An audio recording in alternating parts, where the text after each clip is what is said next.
All right, ladies and gentlemen, it is your favorite Dark Sorcerer here, and today I'd like to follow up my last video. And my last video was on symbolism in black magic and how it was seen and viewed and practiced.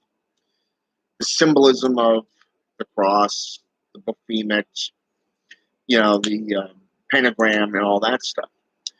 Well, a question came forth the following day, and the question was, what about the square, the circle, and the triangle? So I thought I'd take a moment before I head out to go to work to kind of recap on this question alone. Okay? Now, the triangle represents both male and female. Okay? Think of it as the Trinity. When the point is facing up, the phallus. Okay? And this represents God, the Son, and the Holy Spirit. But if you invert it, you have the unholy Trinity. Okay? This is known as the vulva. Okay? Ancient beliefs and ancient cultures believes the phallus, the vulva, the male and female subdivisions. Okay? But when the point is facing down, this represents Satan, Lucifer, the Antichrist, or if you like to view it as the Lord of Darkness, the dragon, and the Antichrist, the unholy Trinity. But more so, when we get into evocation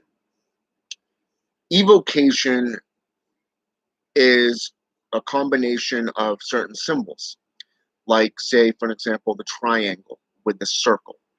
Okay? When we look at the circle alone, a lot of pagans and Wiccans view this as a circle of protection, which is not the case. The circle is the representation of power. When you use a circle, it is empowering your spell work, your sorcery.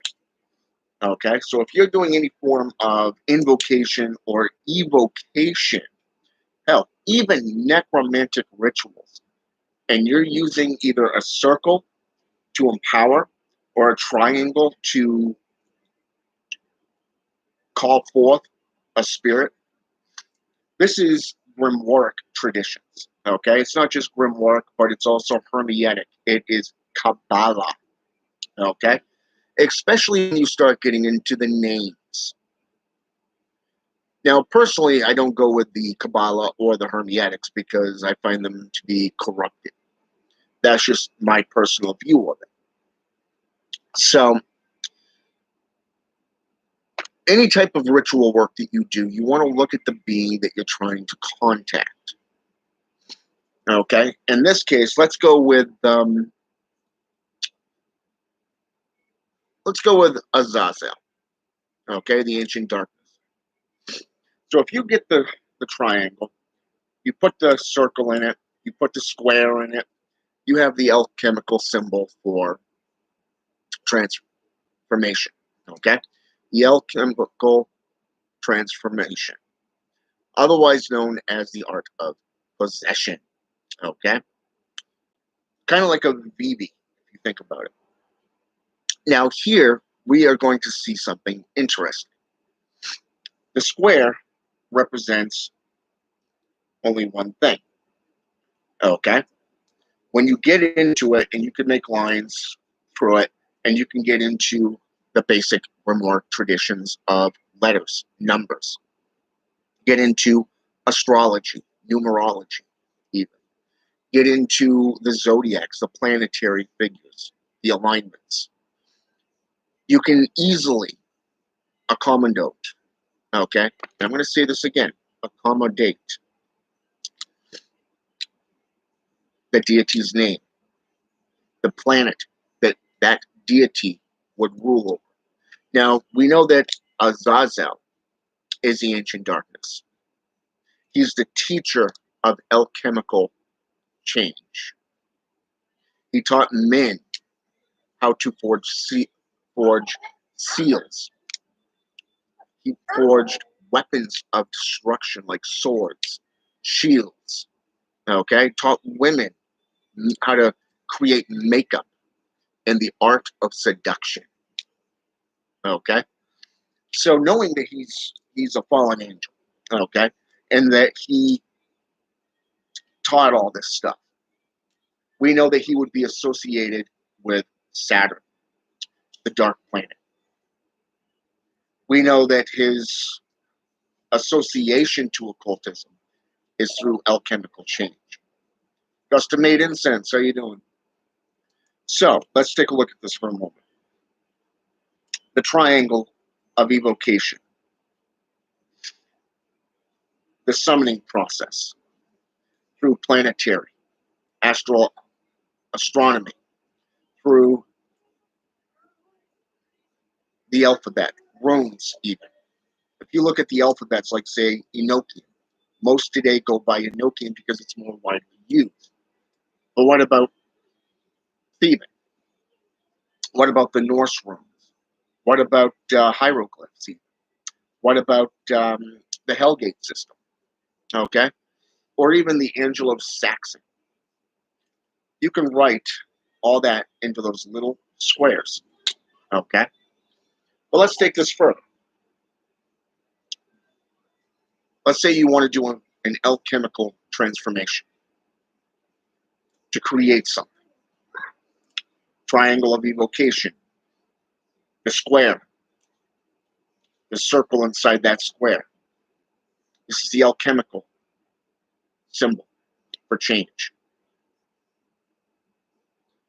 Right there, those three symbols, those three simple symbols can be utilized in occultism for transformation. But they have their individual status as well. You go to a graveyard, let's say, for example, you want to get into necromancy. You can use the circle of empowerment. Hell, a simple Google search on necromancy is going to pull up a photo of two monks standing inside of a circle with a triangle of evocation in front of them. A grist bag of smelly herbs at the feet of a manifested spirit. You see, those two symbols have always gone hand in hand. Why? Look throughout mythology and history and you're going to see why. Look into grimoire traditions, such as the Grand Grimoire, the Red Dragon.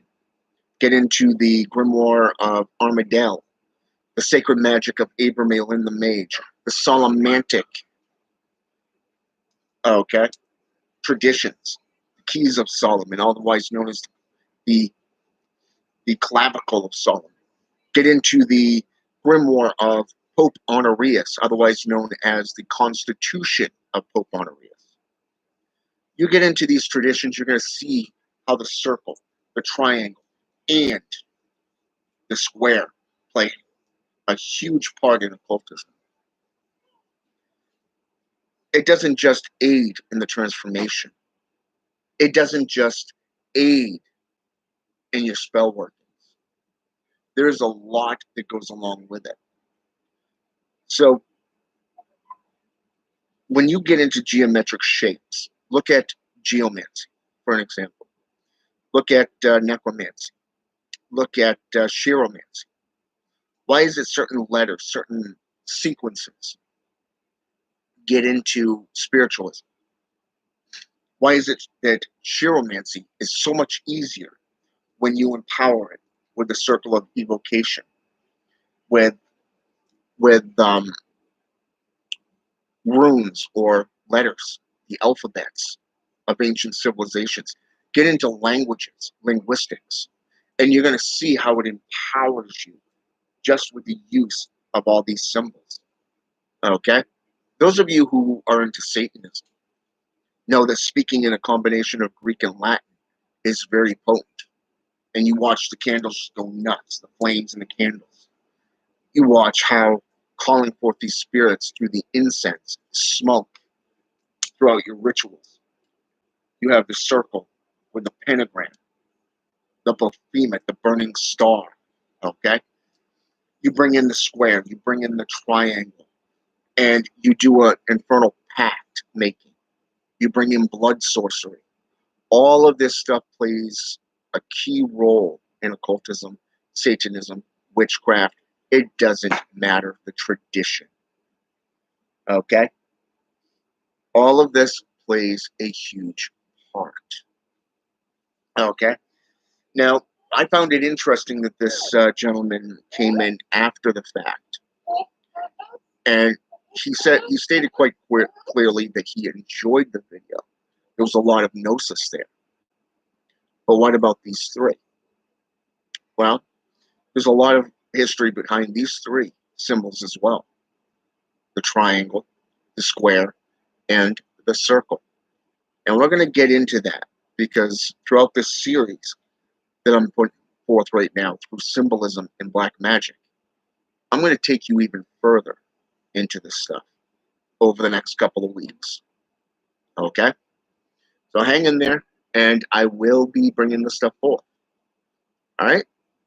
Have a good day, and until next time.